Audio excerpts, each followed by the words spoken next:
Are you looking for a video conversion service? Well, look no further because I got one for you. If you are looking for fast, efficient, and honest, Source Forensics is your go-to. Since 2003, they have been converting weddings, baptisms, sports, and other videos. They have become a reputable and well-known video conversion service. Their team is up for every job, managing projects with the skill and experience their clients have come to expect. They want their customers to be satisfied with their work, which is why they provide open communication channels throughout the duration of each project. Trust Source with all your precious memories stored on various legacy formats, VHS tapes, DVDs, CDs, mini DVDs, cassettes, old vinyl, and 35mm slides. Whatever the job is, they got you covered. Contact them at 401-203-5019.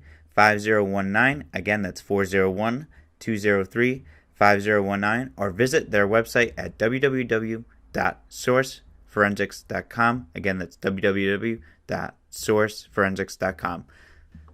Now for our episode. Ball and RI and the Rhody Runback are happy to bring to you the Sunday morning basketball recap show, hosted by Ramon de los Santos and Jeff Marone. Let's go.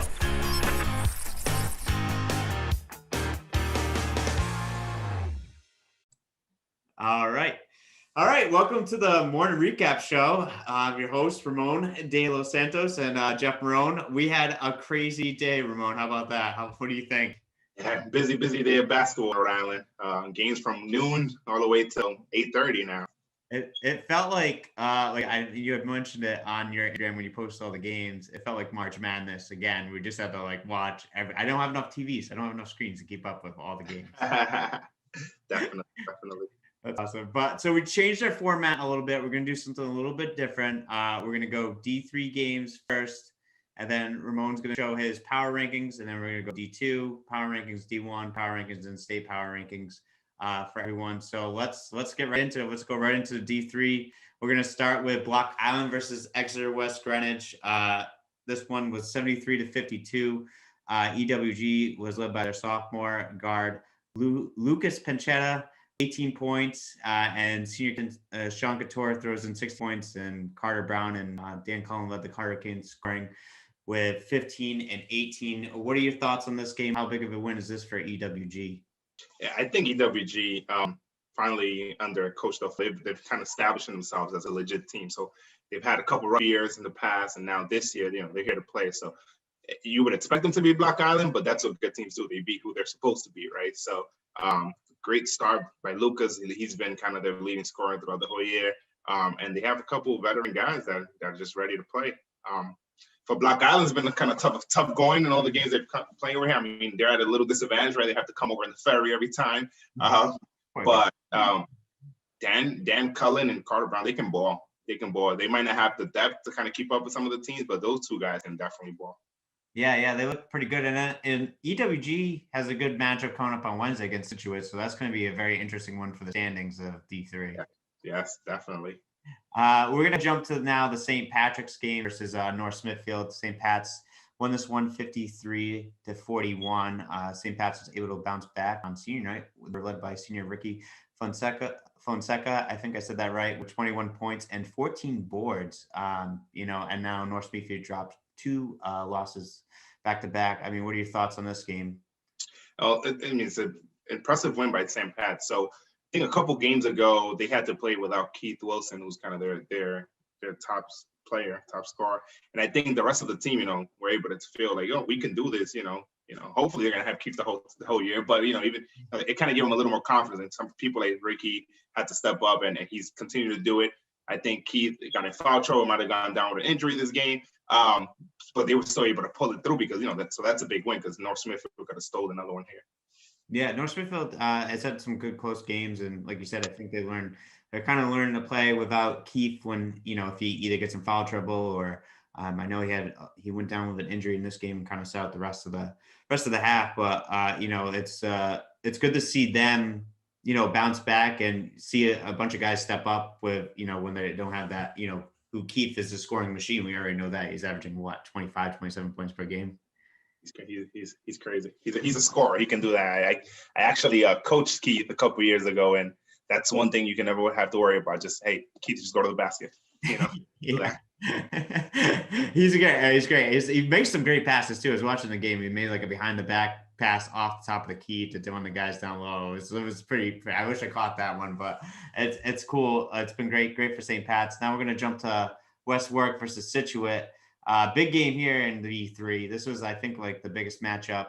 Both teams coming in pretty hot. Scituate was undefeated coming into this game, but West Warwick was able to come them out and win this game 57-46. And West Warwick actually won this game out with a balanced attack. They had 3 guys with 14 points with Alex Johnson, Kyle Da Silva, and Eric Brown. And Kinyena had also 30 points for Scituate. So this is one of, like you said, one of the games that was circled on today's calendar. So it's one of the ball in our eyes games of the day. So we only pick 1 or 2 or maybe 3. Sometimes there's a lot of games.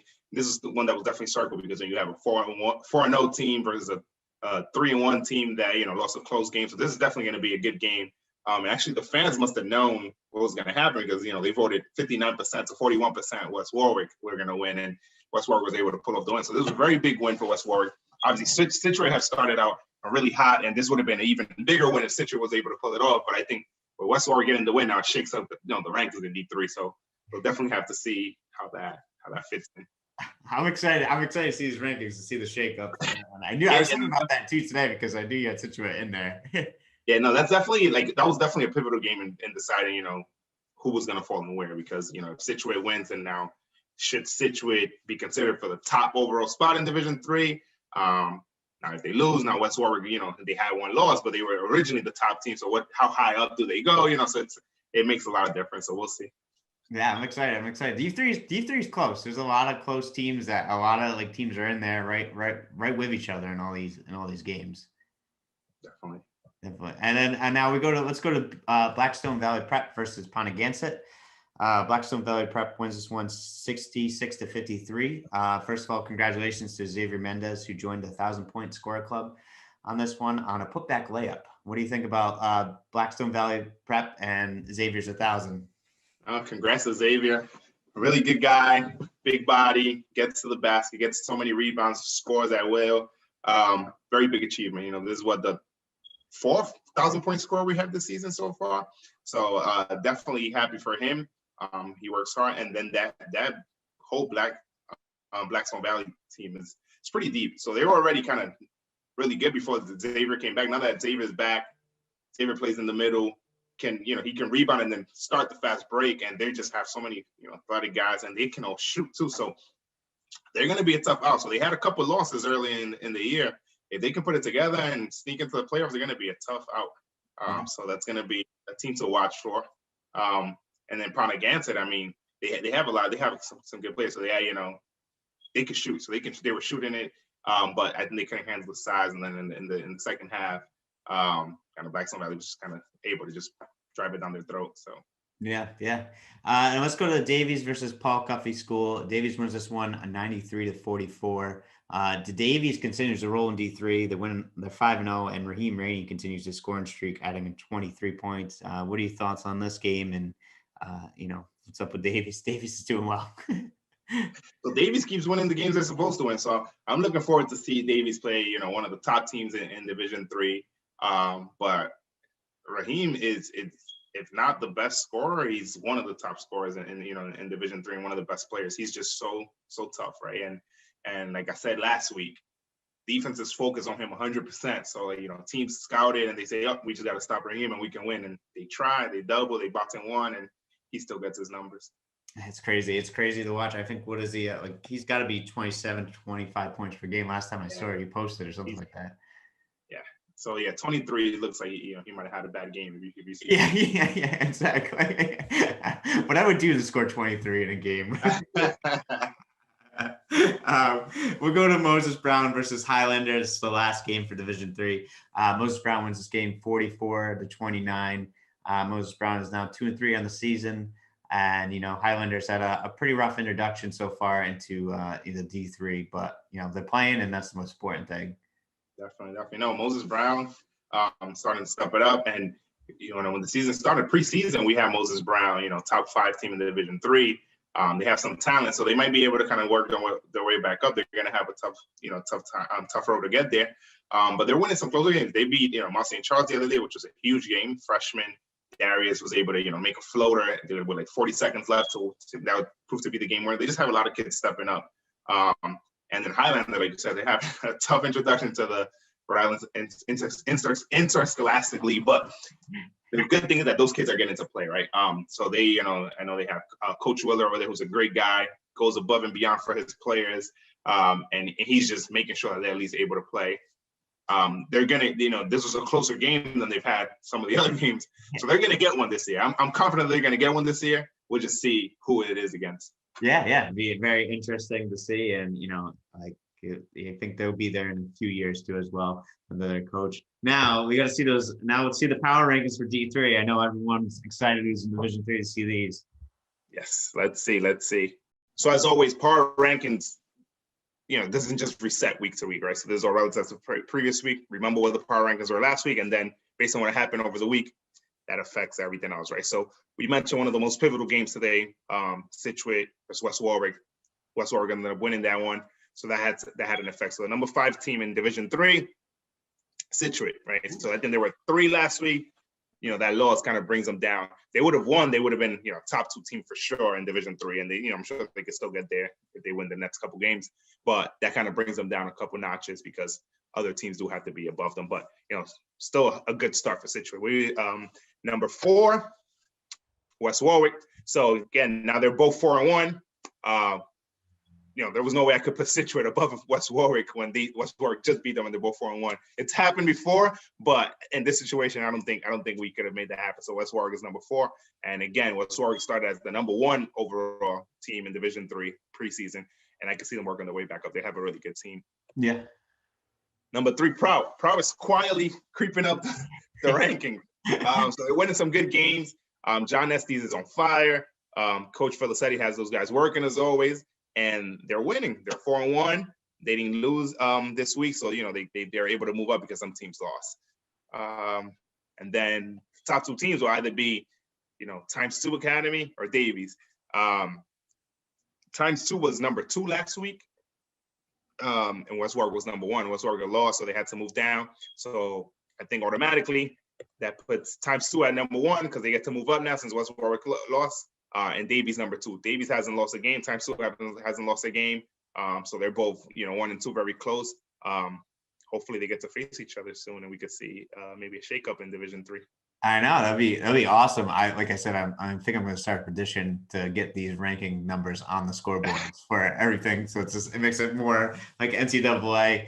I think you put a good word on Prout. I think Prout is quietly sneaking up there and quietly becoming one of a really good team this year in Division 3. They have a great. They have a lot of seniors. They're a seniority team, and I think Max Fiore is playing out of his mind as well too. Yes, and I called him Max Fiore early in the year, and somebody reached out to me and said his name is Maxwell. So I'm going to call him Maxwell from here on because I don't know if he goes by Max or not, but person who contacted me made it clear, like, please, his name is Maxwell. I was like, all right. Sorry, my apologies. Maxwell, it's too low. I don't need anyone else to slide into my DMs. But I think these look pretty good. I mean, Times 2 and Davies is going to be, I think, maybe a great match. I think it's going to be a great matchup if we're able to see that soon because Raheem Rainey and Jason Peters versus each other is going to be would be good. Some of the best scorers that I think in Division 3 go up against each other. That would be a good game. And honestly, I think just seeing any of these, like we just saw West Warwick and Scituate go at each other, and seeing any of these teams going in against each other, like it would be good to see Proud go against one of these top teams to see if they're, if they're really about it or not. And then Times 2 versus Davies would be great. Yeah, it's gonna be a lot of fun. All right, cool. We'll go to D2. All right, on to D2. All right, so we'll start with the first game. We had Lincoln over North Providence. Good win for Lincoln. Octavio put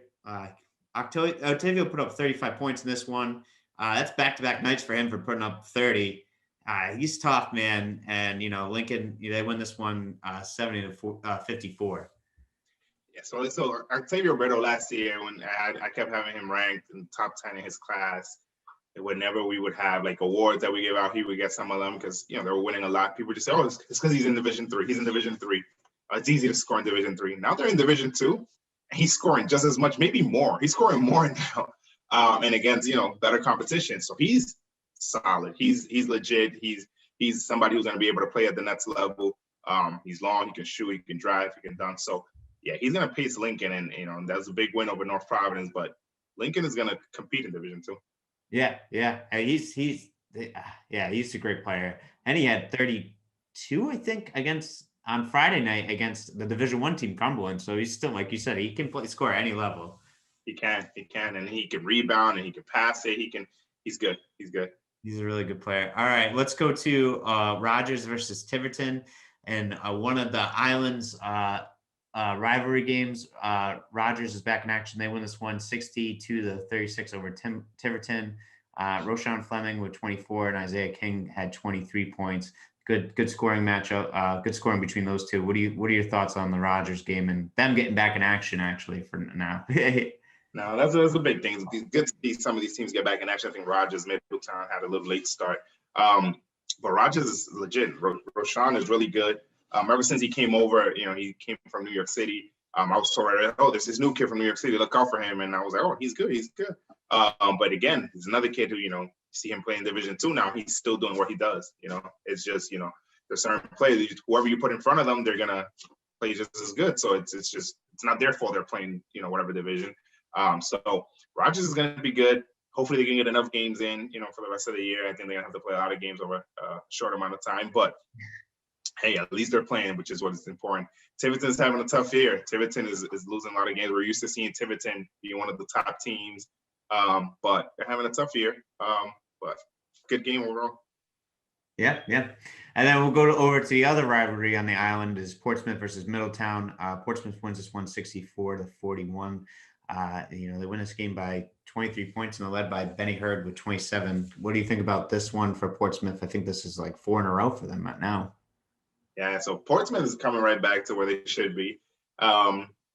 This is when the preseason top team in Division 2, and they're just working their way back up. They had a couple of tough losses at the beginning. They had a tough schedule at the beginning, which are games that they might have lost at the beginning of the year, but if they get to face those teams again, Pilgrim and East Greenwich, they might beat them. Benny Hurd is an absolute stud. Always, his whole career has been 1 or 2 in the rankings in his class. I think this year he was number 3.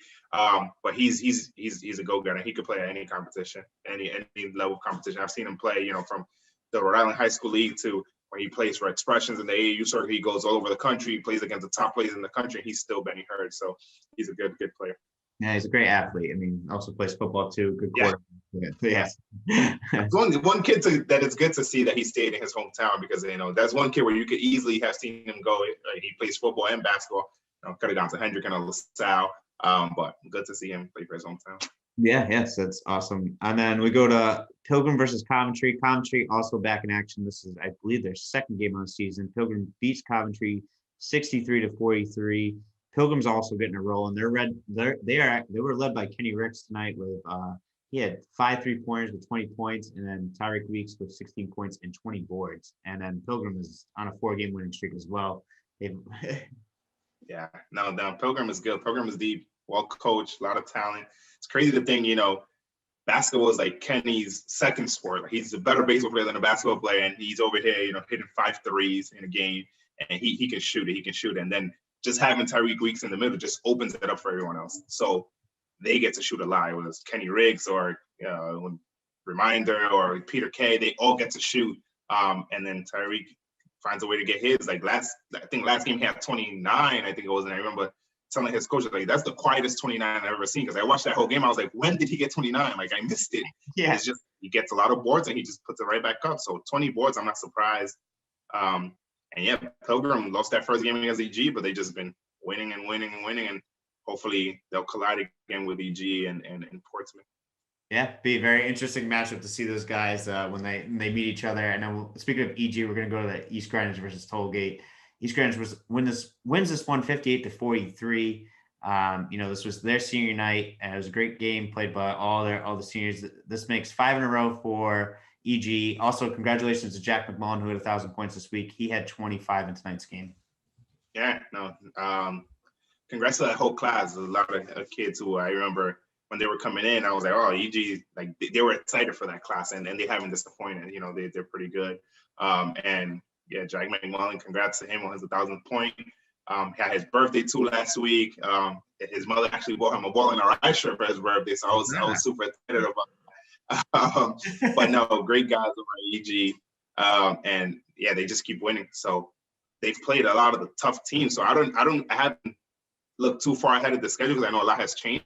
But if they don't have to play Portsmouth, Pilgrim, Tollgate, these teams again, they might end up with, you know, I don't want to jinx them saying an undefeated record. They're going to end up with a really good record because they've beat a lot of the tough teams already. So if they have to play some of the bottom teams now, they're going to end up with a really good record. And Tollgate, I mean, they just had two back-to-back tough matches with Pilgrim and East Greenwich, but Tollgate's been playing really, really good. Like Francisco Lopez has evolved his game to a whole nother level this year, like just being more confident. Now he can shoot it from everywhere, where before he just only wanted to drive. So Tollgate's going to be okay, but it's just a couple tough matchups. Yeah, they had a couple. I think they've dropped 3 right now. I think after Pilgrim, they lost to Portsmouth, and then they just lost to EG. So, but they'll bounce back. There, I mean, they got a good team. Like you said, Fran is playing really well. And then let's go to the last game in Division 2. That is going to be Juanita Sanchez versus Cranston West. Cranston West wins this one 73-55. Cranston West is also another team that's getting a rolling too as well. What are your thoughts about this game? Yeah, so this was like another pivotal game in Division 2. So in Division 3, that Scituate West Warwick game was pivotal. This was in Division 2 because Juanita, we kind of jumped them up in the rankings pretty high after they went undefeated last week, and they had, Bernard was going off. They went all the way up to number 2 in Division 2.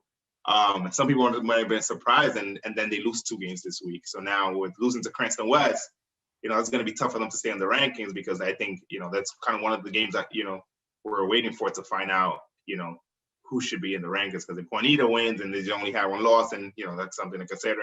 But if they lose 2 games, then do they really get to stay in the rankings? And then Cranston West all of a sudden now 4-1, do they deserve to get back into the rankings? So definitely this was a pivotal game and a big win for Cranston West. Cranston West is legit. They're going to be good. They have everything you need. They have two really good guards. They're young, but they're experienced.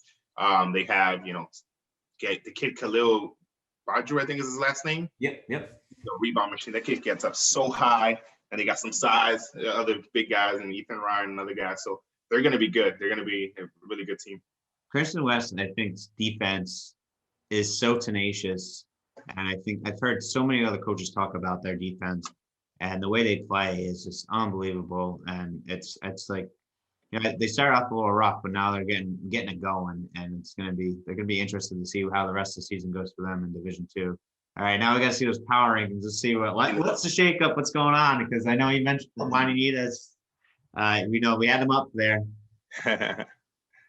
So Division 2, right? Division 2, we have a lot of like I mentioned, there's going to be some shakeup, especially that last game between Juanita and Cranston West. So for Division 2, what do we have? Number 5. Cranston West. That win literally just got them into the rankings. So if they would have lost to Juanita, then they made them 3-2, maybe not worth putting them back into the top 5. Juanita would have just beat them and beaten 3-2 as well. So then probably would have been Juanita in that 5th spot. Number 4, Tolman. So Tolman hasn't lost a game. They just haven't played as much. And, last week a lot of kids were asking, oh, where's Tolman? Where's Tolman? You're here now, Tolman. So make sure you keep that spot, because there's a lot of times you get into the top 5. Now there's a target on your back. You got to be able to kind of stay in that spot. Number 3, Pilgrim. They stay where they are. They haven't done anything to move down, but they also haven't done anything to move specifically higher up. So Pilgrim stays number 3. Number 2, Burrillville. So Burrillville is 4-0. They're playing really good ball. They beat Cranston West, which was a big win for them. And they haven't lost since then. So they again, another team that's going to have a target in their back now, because now you're number 2 in our division. Kids start to look at this and they go at you a little harder. So be ready to take that. And then number 1, East Greenwich. I mean, there's nothing to discuss there. They just keep winning. Yeah, they have arguably the best player in Division 2. And it's you got to beat them to get them out of there. So, if they don't lose, they're going to keep that spot. What do you think about these rankings? I think they're good. I mean, they all look good. Burrowville, undefeated. East Grand's undefeated. And Pilgrim stays right where they are. Tolman definitely made that jump in there, and then Juanita is out of it now. So I think it looks good. Cranston East able to get back in there. I think if East Grange and Burrowville get to go against each other, it'd be an interesting matchup to see that one. And I just feel like Pilgrim is clicking on all cylinders, and hopefully Tolman can get a couple more games in. We'll be able to see them, and they got to keep their spot. I know you had messaged me saying they're all messaging you after Sunday. So yes. So no, and there's teams from the outside looking in. So if you want to keep this spot, you have to win. Like that's the only thing. Like kids say, "Oh, you're sleeping on our team." Whether I'm sleeping or not, if you win, there's no denying about it, right? So like teams like Portsmouth, they're looking to get back in there, and they're going to keep winning. So if you give them an opportunity to get in there, it's going to be hard to get them out. So these teams just got to keep on winning, and it'll be good to see some of these teams go at each other. So we'll see how that goes. Yeah, it'd be interesting. Yeah, like you said, Portsmouth can make it in. So this is good. Yeah, now I'm interested to see what's going on in Division 1. Yes, let's go check it out. All right, let's go to Division 1. First game, this was non-league, but it did happen. PCD played Rocky Hill today. Rocky Hill won this one 77-54. Rocky Hill, being a prep school, they're just tough. They have some great talent. Yeah, and there's been kind of like a rivalry over the years between Rocky Hill and PCD because they're always kind of those two prep schools that played in the same league, and we'll go against each other. PCD is now in the RIL, having a tough time, so when they're going at each other, it sucks for PCD that this is the game that Rocky Hill got everybody back healthy. So Amir Gomes is back, who's an amazing point guard. Like you can't get the ball away from him. And then Denzel Correa is back, who can shoot it. And then they have their regular guys, Wall and Eman. So they're a tough team now that they have everybody. So, and never mind, they have the big guy who's out for the year, so they're never going to get him back. But if Parker Mason was out there, it's going to be a tough team. So yeah, Rocky Hill won that easily. I watched most of that game. It was good to see the battle between the 2 point guards, so Amir and Daniel Miranda. They were going at it. Battle between Brendan McRoy and Walt. They were going at it. Like there was a little shove and everything. I love to see all that, as long as it doesn't at least have anything else. But it was a good game. But yeah, Rocky Hill won that easily. Yeah, Rocky Hill's good. I spoke to the coach earlier today, and it was just just great interview. And he had mentioned they had some injuries, and then they just came back and they look tough. I watched that. Who threw down the dunk? Was it Amir who threw down the dunk? No, it was Walt Andrews. He threw that dunk, and the kid could play. So the kid can play. He's athletic. He has I think he has a couple Division 1 offers, so he's going to be be really good. All right, let's go to Wesley versus Narragansett. Wesley wins this one 60-47. This is Wesley's second win. They had beat Cranston East earlier this week. Great. I think Wesley's bouncing back. What do you think? So this is a big win for Wesley. Narragansett had only lost to North Kingston, and it was like almost at the buzzer. So Narragansett also lost to Hendricken. So they've Narragansett's tough. So I expected this to be a much tougher game, and see Wesley win it this way shows that Wesley's kind of now, all right, we're in Division 1 and we're here to stay. So that's good to see. So it's good to see kind of them put it together and getting a big win. This is a huge win for them. Yeah, that was a good win for them. And now let's go to Central versus Bishop Hendricken. Bishop Hendricken wins this one 72-49. Bishop Hendricken had 5 guys in double figures tonight. It was Asmar with 14, David Lynch with 14, Justin Perez 13, Jose Waller with 11, and Cameron Hughes with 10. Like that's just tough to beat. Hendricken is going to be tough, and they lost that game in the Classical, and I'm sure they're not forgetting about that. So now every other team they face from now on, I feel bad for them because they're going to go hard.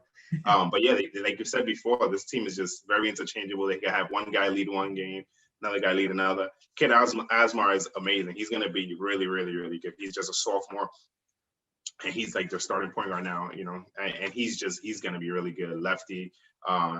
I think his father played basketball. His father was really, really good. So he has kind of the genes in it. So he's going to be really good. And then the other guys playing amazing. I mean, 5 guys in double figures, and you could tell it was just a tough game for Central to even compete. Yeah, it's a tough one. Yeah, it's tough when you have 5 guys in double figures, and then like we had spoke about last week and you just brought it up.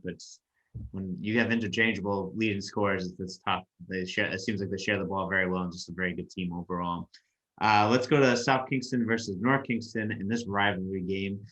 North Kingston wins 70-66. Owen Moynihan had 33 in the big rivalry game. He spoke about this on the podcast about how this was big rivalry game for him. He said this feels better just to beat a rival in senior night to close that. So, what are your thoughts on North Kingston here? They lost a tough one early in the week to Classical. They're able to bounce back here. What do you think? Yeah, so like on paper, you would think, this should be a game that North Kingston could win easily. But when it comes to rivalries, it's always going to be a close one. So I wasn't surprised seeing kind of the result. But yeah, Owen, I knew he was going to be the go-to guy this year for the team. I knew he was going to be able to step up. Obviously he was playing behind some guys that were just, you're going to be like historic guys at North Kingston. But watching Owen play AAU, when he wasn't playing with those guys, you could just tell that he's that good. He just needed kind of more of an opportunity.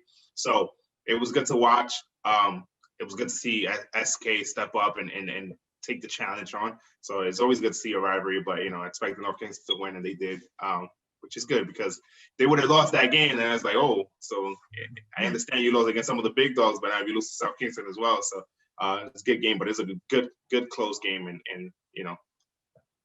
good game to watch. That's good, yeah. And then let's go to Barrington versus St. Andrews. Barrington won this one 70-30. Interesting matchup. Not another non-league game, but Barrington looks like a good team. I know they have a tough loss against LaSalle, but looks like they bounced back against St. Andrews varsity team. Yeah, so it's good to see St. Andrews being able to schedule something against. For them, it's tough. Like their league is not having league games and stuff like that because they can't really play out of state. So this year they've had to just schedule in-state opponents, which before you really didn't have the luxury of playing St. Andrews prep at least. But now St. Andrews varsity is getting to play a lot of our RIL teams. So St. Andrews varsity was a little overmatched with Barrington. It's kind of a toss-up because I feel like some players play some days for that varsity team, sometimes they don't. But it looked like they had all their guys, and Barrington just beat them by a lot. Barrington's been a really much better team than I thought this year. So they're a solid team. Even when they've lost, they played well. So yeah. The night before we go into the rankings, East Providence versus Shea. East Providence wins this game 85-41. They were led by the freshman Trey with 22 points, and also congratulations to Brian Taylor, who hit the 1K mark as well too earlier this week as well, and another putback layup for his 1,000 points. What were your thoughts on this game for East Providence and going forward for them? And no, congrats first of all to Brian Taylor, amazing achievement. He started his first couple of years at a prep school in Massachusetts, and he was playing from day one there, and then comes over to East Providence, and we knew he was going to be good starting last year. So congrats for him. He's been putting up some great numbers, but it's good to see East Providence finally gelling. I think we said earlier in the year that they have a young backcourt, and it might have been tough for them to kind of get used to playing with their older teammates. But I think Trey and Max have put it together because Trey scoring 22 points. That kid is going to be really, really, really good. The things he's doing as a freshman and just how comfortable he looks on the court, and he can get to wherever he wants. He's going to be really, really good. And then Matt Collins was on today. Like I was watching the game, and he made like 3 threes in a row at one point. I'm just like, man, if he can do that, and then they have some other really good players. So the team is legit. It's just a matter of can the young guards show up every game, especially when they're playing some really tough teams. Yeah, they look really good.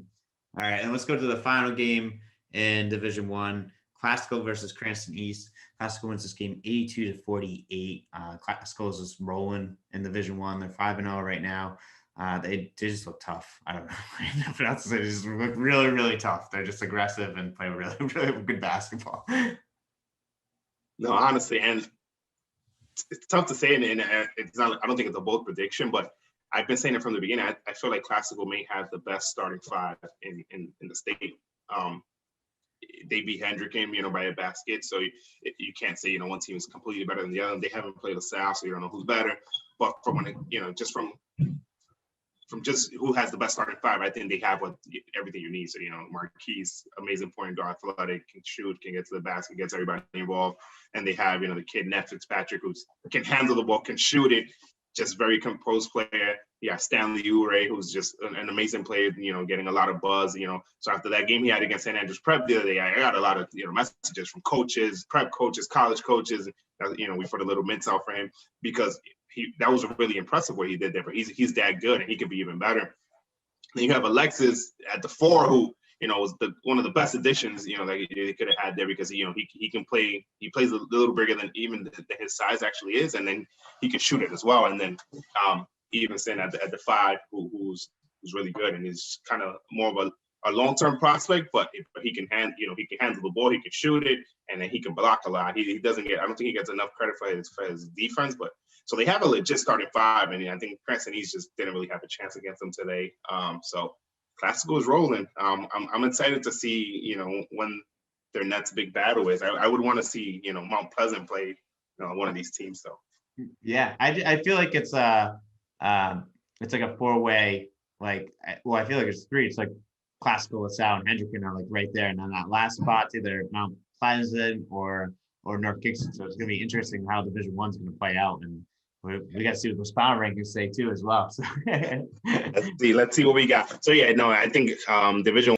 All right, so now on to Division One. I think Division One was a little more steady this week. I think other than that Classical North Kingston matchup, there wasn't any matches that were too pivotal.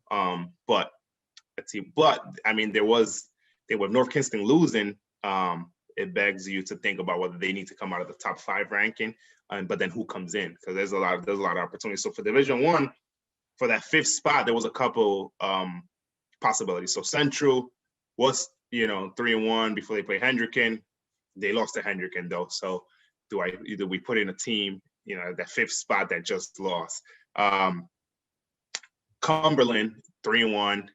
But I think they only play, one game this week, and they haven't had they haven't had like a key win against a team that I would say like, wow, that's a really good team, that's a really big win. So, do we put Cumberland in that 5th spot, or do we put East Providence, who I think has been able to bounce back and they're playing very well? They had a couple tough losses at the beginning, but now they've been able to bounce back and they're 4-2 now. And they seem to be kind of rolling. I think they're getting a little more comfortable. I think we said that at the beginning. They have some young point guards, some young guards that they're just getting used to playing with their teammates. So put East Providence at the 5th spot.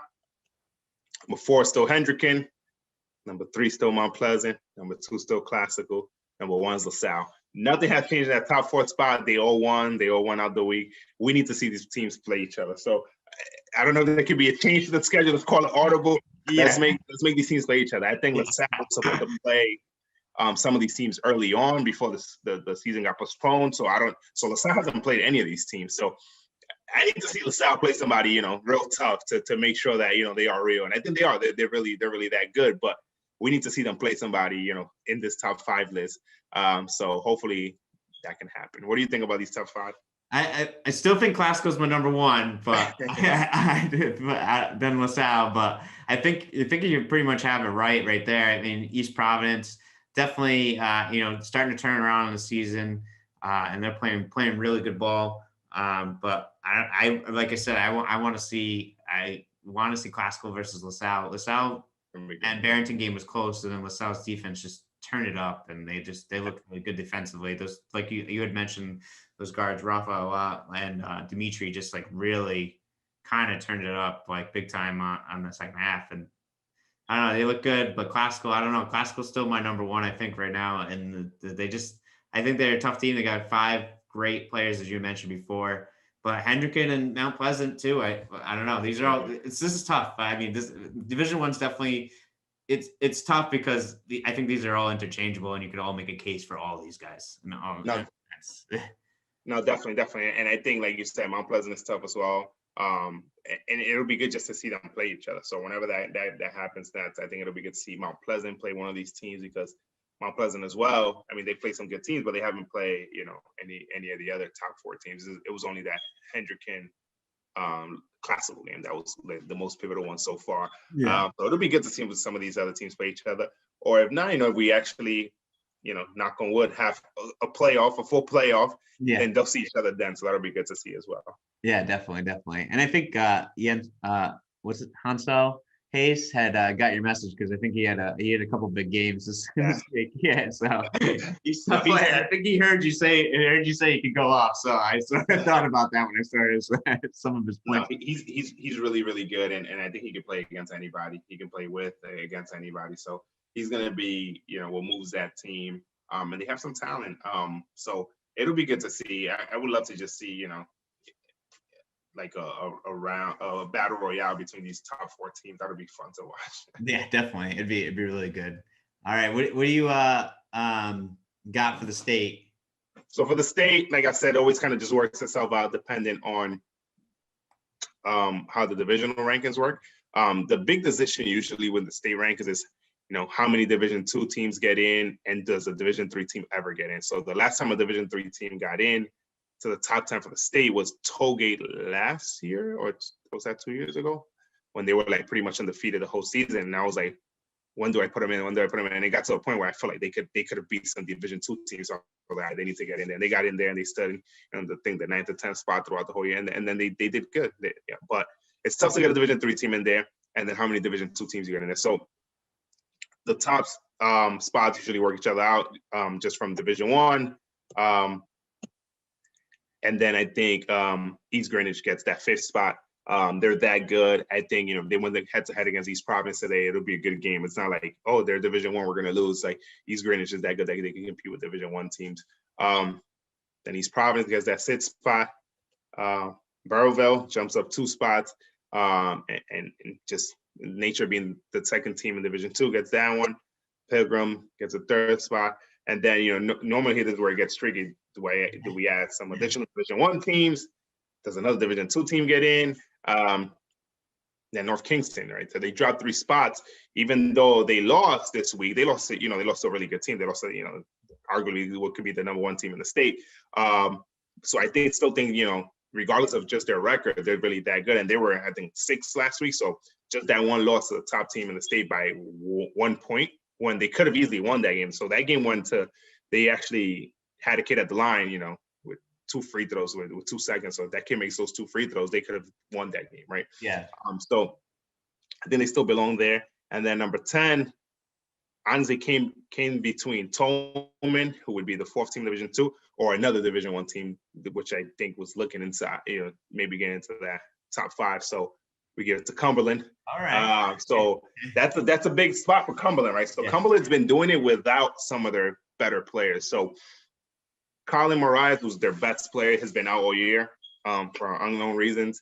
And if he was on the court, they're 3-1 somehow. If he was on the court, they might be 4-0.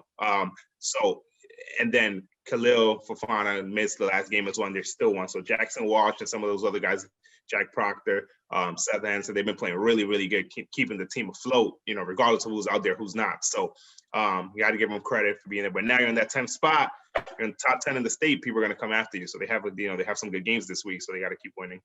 Yeah, I agree. I think the state looks great. Burrowville definitely being up there, it's awesome for them. They're playing really good ball, and in Cumberland, as you mentioned, they're holding it together. I mean, Jackson Walsh has been playing really, really good basketball for Cumberland, and like you said, Khalil didn't. I don't think he played in the last couple of games for them, and he's still holding down. They're still holding down the fort. Yes, no, definitely, and I think towards the end of the year, and obviously it's a shorter season, but if a Division III like ×2 or Davies just continues to run the table and play all the good teams, and just keep beating all the good teams, and then some in Division I and Division II beat up on each other, that's when a Division III team could get in. But it's tough to, let's say put ×2 there, are you really saying ×2 could, is that much better than some of the Division II teams or Division I teams? So it's tough to get a Division III team in there, but it's possible.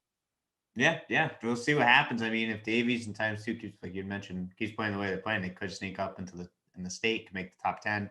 They're both really good teams. It'd be interesting to see how the rest of the, how next week plays out for them.